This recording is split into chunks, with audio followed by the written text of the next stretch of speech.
Central ব্যাংকের governor জানিয়েছেন যে ওনার যে ইনফ্লেশন স্ট্র্যাটেজি যেটা নিয়েছিলেন দ্যাট ইজ মানে খুব ভালো কাজ করছে এবং উনি বলছেন যে মোস্ট লাইকলি জুনের মধ্যে ইনফ্লেশন 7-8-এর মধ্যে এসে পড়বে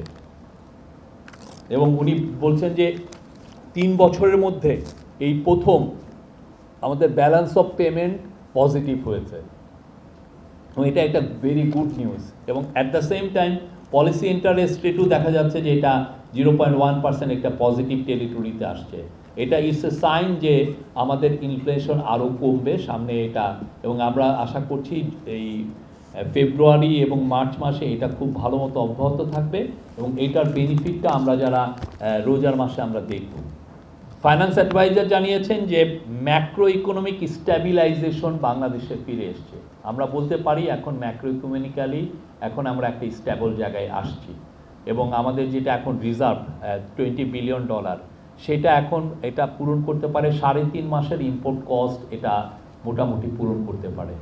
এবং রিজার্ভের অবস্থা সামনে আরও বেটার হবে।